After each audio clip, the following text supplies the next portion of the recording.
Thank you, David. That was fabulous. So I'm tickled, delighted to introduce you to today's speaker. I don't know how I stumbled onto Dr. Karmen Smith, but I'm delighted.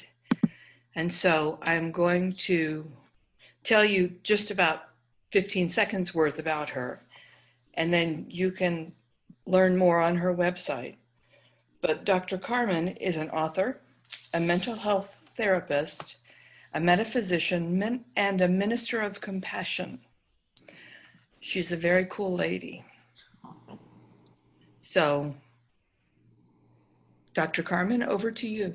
Oh, thank you so much. And thank you so much for stumbling across however you did. It was divinely guided. I know that for sure. And so thank you for having me. Like you said, I'm a mental health therapist, and I am a second generation clinical social worker. So my mom was a social worker, and I had no intention of following in her footsteps. I wanted to be an actress. I wanted to go to Hollywood and make movies, and somebody to discover me as I'm walking down Hollywood Boulevard. That's what I was thinking about as a teenager.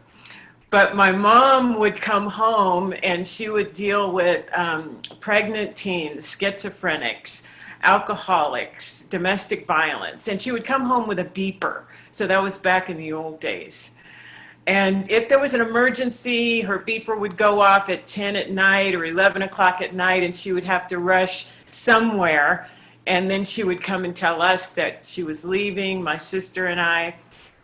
So one day her beeper went off. She said, I have to go to the hospital. One of my clients punched out his wife. The wife is in the hospital. He's in jail. I've got to go see her in the hospital. Bless his heart. And I thought to myself, I'm 14 years old. What did she just say? Bless his heart? And I said, no, Mom, you mean bless her heart. She's the one in the hospital. And she said, no, bless his heart. She said, nobody grows up thinking, you know what, I want to hurt the people that I love the most. Nobody grows up with that ambition. She said, that's not even him. He's not being himself. He doesn't even know who he is. So if I'm supposed to help him, then I need to see him the way God sees him. And it starts with a blessing. Now, I got that at 40. I did not get that at 14, okay? I thought my mom was naive. I thought she didn't have enough information. And so when I hated my dad, I would begin to tell her all the reasons why she should hate him too. I was like, you don't have enough information, Mom. This is what you need to hate. This is what you need to hate. This is what you need to hate. Once you have all that information, you need to leave. And my mom's heart was different. And so I grew up with that heart. I didn't get it at the time. It took me a while. Because I had separated people into good guy and bad guy, and I could kind of see the clear delineation. And that guy in jail was the bad guy. My dad was the bad guy. And so it took me a long time of self-discovery before I knew my mom's heart. And so I went into social work. And when I went into social work, I worked for agencies. So I worked for Clark County Family Services. And since I was the low man on the totem pole, all of the senior people that were in the therapy department gave me all of the activities that they didn't want to do. And one of them was training correction officers. We were getting a lot of calls in the correctional center, and if you were a therapist in the county, if there was an emergency in detention, juvenile detention, you would run over there and handle that. If there was an emergency in the child abuse shelter at Child Haven, you'd run over and handle that. And if there was something at Spring Mountain Youth Camp way over in Mount Charleston, you'd get in your car and run over and do that. And most of it was suicidal attempts, suicidal ideation, assessments, all of those kinds of things. And so this one thing that I was assigned to do early on was to train correctional officers. And basically, I wanted them to have empathy, because there were a lot of calls coming in that had to do with pepper spraying kids, putting them in restraint chairs, and also doing things that were heavy-handed, that lacked empathy and compassion. And those are God attributes. So these people that are career correctional officers that think that their job is to punish, when actually in detention for juveniles especially, it's supposed to be to reform, to rejuvenate. And so my task was to teach empathy and compassion. Now that's a difficult task, especially for a person coming right on, but I was so naive, if you will. And I took my mom's teachings, but I needed to have some type of physical test or some type of thing to get their attention. So I came up with this one thing. In the very beginning, I gave every other person a rubber band. I paired everybody up. One had one rubber band and the other one didn't have a rubber band. And I said, okay, so now that you're partnered up, the one with the rubber band is A, the one without the rubber band is B. And I said, okay, so when I say A, snap B, I want you to take the rubber band and snap their wrist or their hand. This was years ago. I don't think I would do this now. So I would say, okay, A, snap B. And then A would snap them with a rubber band. And then I'd go on talking. And then all of a sudden I'd say, A, snap B. Go on talking. And then I'd say, A, snap B. Go on talking. And then I said, okay, now you can rest. I said, so A, how did you feel about that? And they said, well, I had the rubber band. I felt pretty good. B said, I didn't have the rubber band. I didn't feel good. I kept waiting for you to say, B, take the rubber band and now snap A, but you never said that. I said, yeah, I never said that. So you had the brunt of all of that, didn't you? And I said, A, you're the parents of the kids that are in detention. And a lot of those kids had bad parenting. But let me tell you, those A people, they're not bad people. They were following the instructions they were given. A, I was giving you instructions and you were following it. The parents that I work with and the kids that you work with, the kids that you work with are B. Let me tell you something about B. B is always waiting for their turn at power. And a lot of those kids that are in detention right now, they took their power maybe by stealing, maybe by assaulting somebody else. But let me tell you, that was not their first experience with that, of not having power, of being a victim. And so what you're experiencing there is A, the parents. That's who I have to deal with, and the kids. I'm their therapist. I need to work with them. And I can't see them as bad people. Do you know why? Because they were following the instructions they were given by their parents. So that's how you have compassion for people. You recognize that we're just precious people. And we're given instructions and we follow them. And it's not until we start doing self-examination that we see that there's a choice, there's another way of being. So I would have to work with the parents of abused and neglected children. I would also work with the children, even when they were in foster care, when they could not be reunited back with their parents. So I could not see the parents as bad people. I could not see the kids' behavior, and sometimes it was off the chart. I could not see the kids' behavior as something that was intrinsic to them and made them bad kids. I had to see them as a reaction to not having power. So now we get to what's happening here in the United States, and you're like, well, how does this relate? We are celebrating, or yesterday celebrated, many, many years of liberation from England. But we have not liberated from fear. We have not liberated from the instructions that we've been given. The instructions that the United States of America developed were to enslave Africans.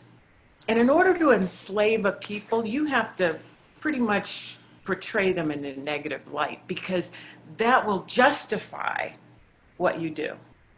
It's just like going off to war. If you go off to war with the Japanese or people in Pakistan, you have to villainize them in order to get everybody on board to do something heinous that they wouldn't normally do.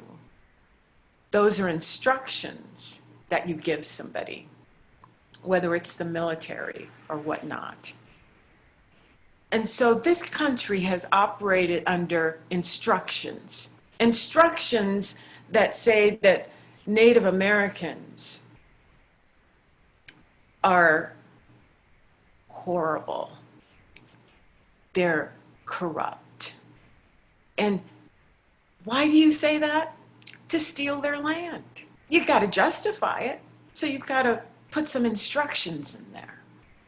These aren't bad people that we're dealing with. We're dealing with horrible instructions. And so it reminds me of a wonderful quote that Charles Sumner did. He was an abolitionist and also a senator. And he was always radically telling people that slavery is wrong, but not just slavery, but it's the structure that was put in place to enslave Africans. And so one of his quotes, which I love, he stood up in July 4th of 1845 and said, "Nothing resembles God more than that man among us who has arrived at the highest degree of justice." So nothing resembles God more than that man among us who has arrived at the highest degree of justice. So when I read that now and I look at George Floyd and I look at police killing Black people, we haven't arrived at the highest degree of justice. And that's a God quality. So what about those instructions? Those instructions, we can say, well, that was years ago. They shouldn't be still in place. Well, they are. And they have a function now. So what is the function of these instructions?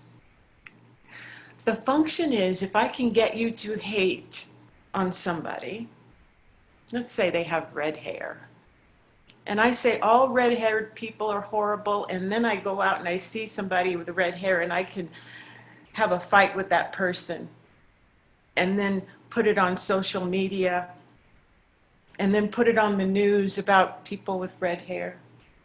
And then I make a movie and it subliminally tells me that red-haired people are the villains. I can keep you distracted. Meanwhile, I'm robbing from the kitty over here.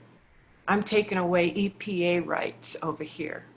I'm stealing this over here. It just gives them something to hate. just give the Americans, because we're known for this actually, give them something to hate, to chew on, distract them. They love a good hate every now and then. And then I can do something over here. So I want you to see how these instructions, and I call it a weapon of mass destruction. See how these things are intrinsic and baked into the American culture. So now that we know that this is about instructions, it's not about people. You love people. You trust God. Now, how do you have enough love? Because I have a lot of love for people that don't like me. Now, that sounds weird to most people, not to you guys, because you are spiritual warriors. You're love warriors. But to most people, they love people that like them, agree with them, think like they do. But in order to be a love warrior, which Ernest Holmes is asking us to really get in there, get in the trenches of ourselves, see all of the instructions that we were given and how our thoughts are corrupted. Once we see that, we have compassion for people that can't see their own stuff. This is difficult to do. This is not easy. If it was easy, we would not have this structure in place. We would have done what the abolitionists talked about is don't put up all these monuments as a smokescreen, as a place for people to believe that this is the land of the free and the home of the brave, when you are not brave enough to go into the shadow of your own self, clean that out, and realize the fundamental truth, which is love thy neighbor as you love yourself. Now, this is usually where I would do the holy dance or drop the mic, because Jesus was saying, okay, you can forget everything else, but remember this: love your neighbor as you love yourself. And when you can do that, then you've realized who you are. That only God can love somebody that doesn't agree with them, that hates you. So once you love your neighbor, he didn't say the neighbor that thinks like you.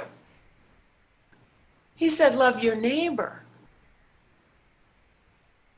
So only God, through the lens of God, can you love yourself. By loving yourself, even your shadow.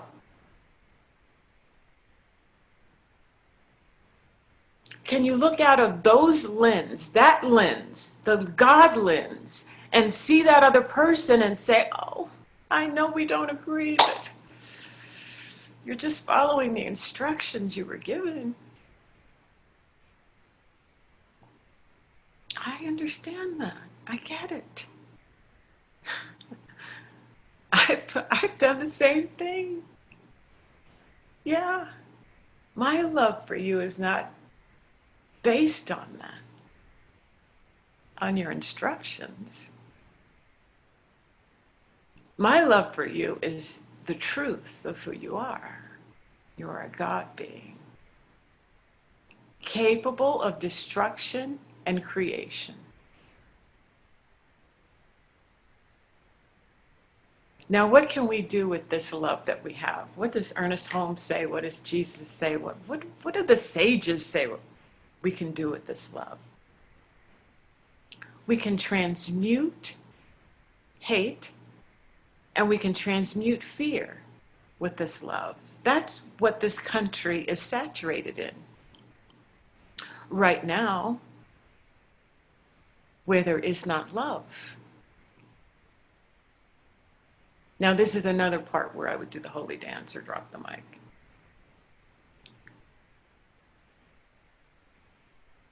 So let me put it in practical terms. What does it mean now, Karmen? Now.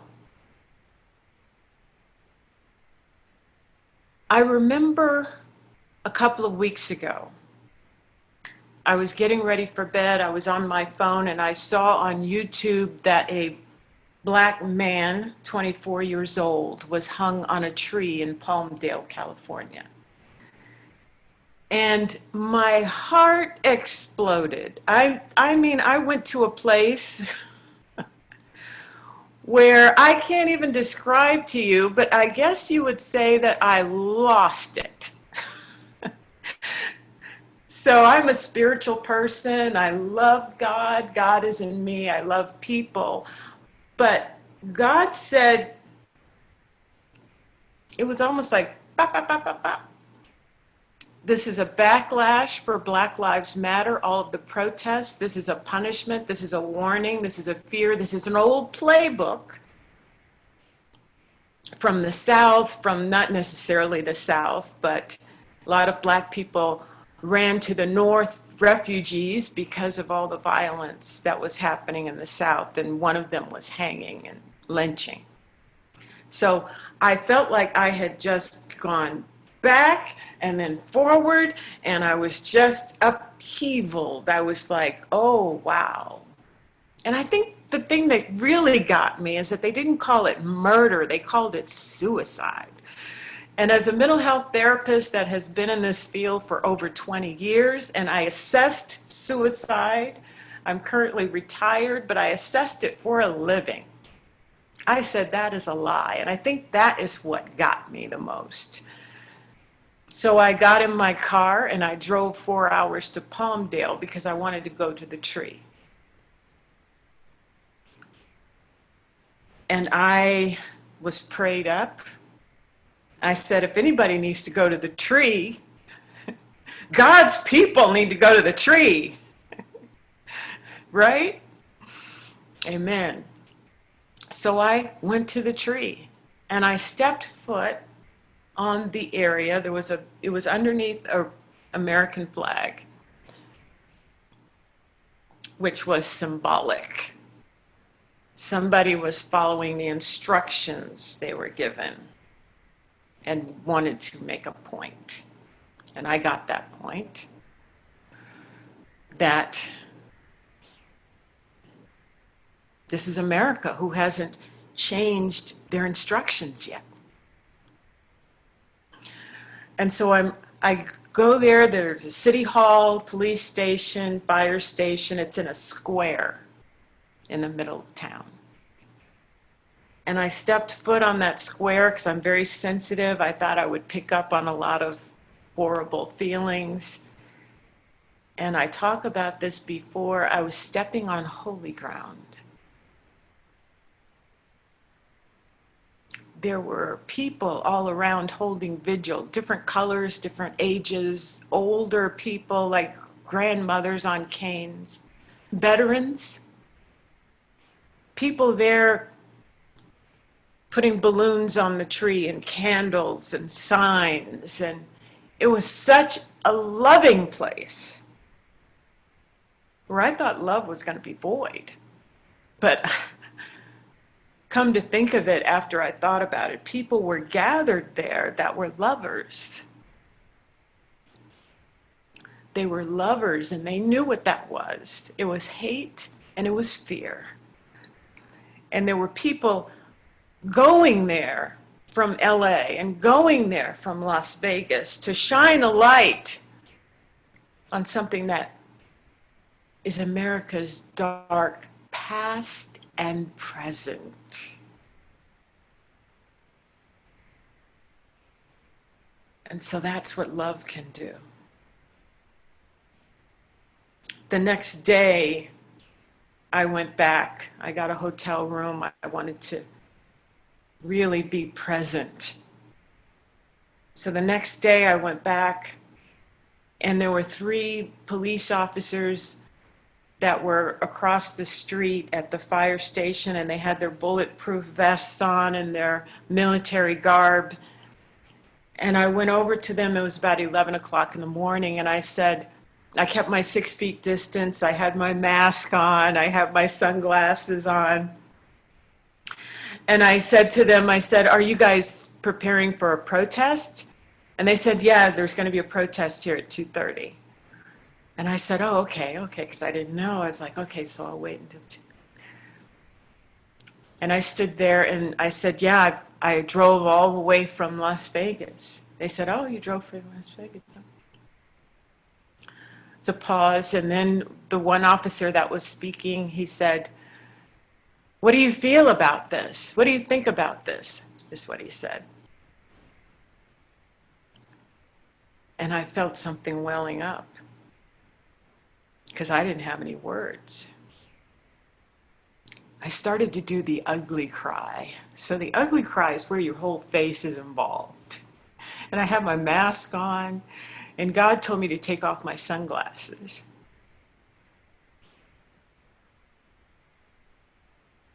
And I just cried.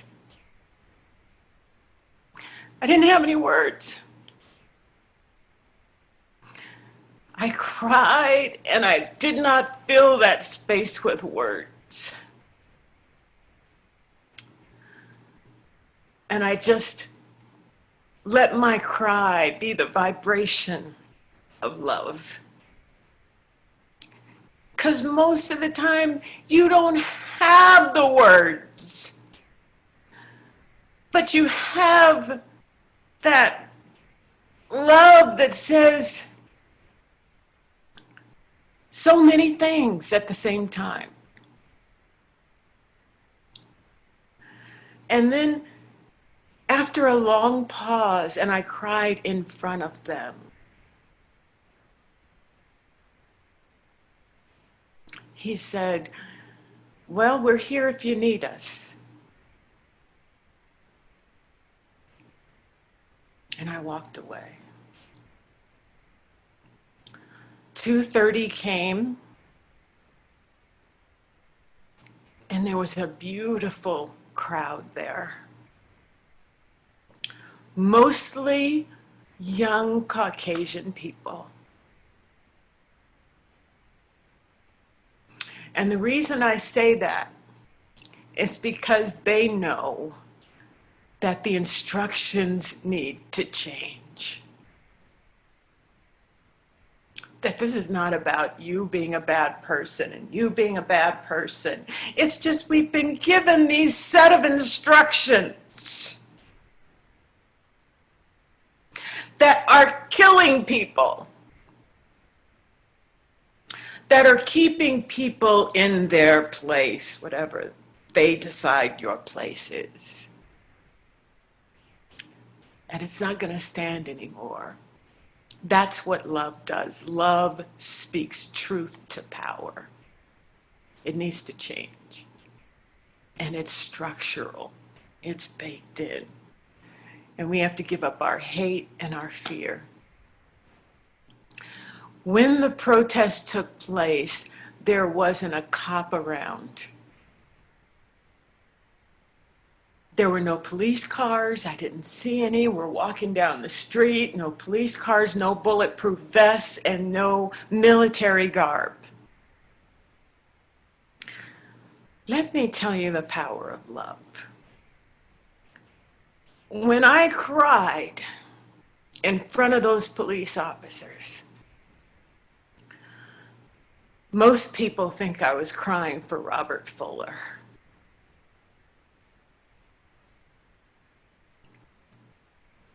I was crying for the soul of those police officers.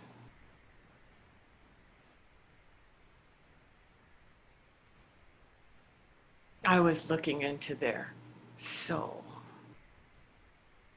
And with love, like my mom would say, bless his heart.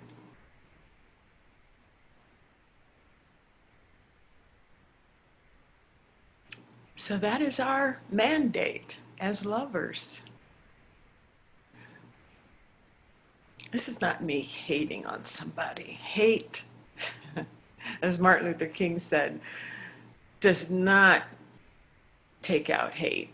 Darkness does not take out darkness. Only love can do that. And sometimes, maybe most of the time, it's unspoken. But it comes from the heart of pure love. In closing, I'd like to say this beautiful,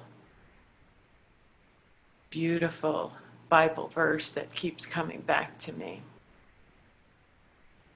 And I remember thinking about it when I worked in Child Haven, and there were so many hurting kids that were fearful and would do all kinds of behaviors.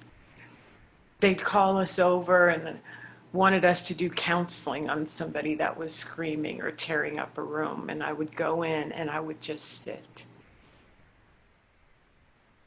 With a loving heart, you don't have to fill it with words. I just sit and say, I love you in my mind. I love you no matter what you're doing. I love you unconditionally. And if you had the patience and the love in your heart, they would stop tearing up their room. Maybe come and sit beside you, but I remember one kid just made a pallet in the middle of the floor and laid at my feet after being such a terror. And I rubbed his back and I said, I love you. And this Bible verse, perfect love casts out fear. And it goes on to say, and I'm paraphrasing, that the fear is in those that have not been loved perfectly.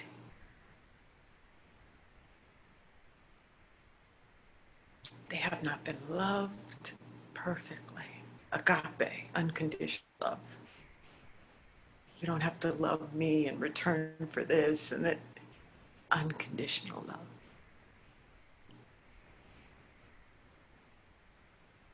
So who has perfect love? Because we need it now. Who has perfect love? We need it now. Because there are those who have not been loved perfectly. Those police officers, I loved them perfectly. The children at Child Haven, I loved them perfectly. And when I look at my shadow and I see the imperfections, all the times that I've come up wrong, all the times that I haven't loved perfectly, I love me perfectly so that I can be what is needed right now. Right now. Thank you. Namaste.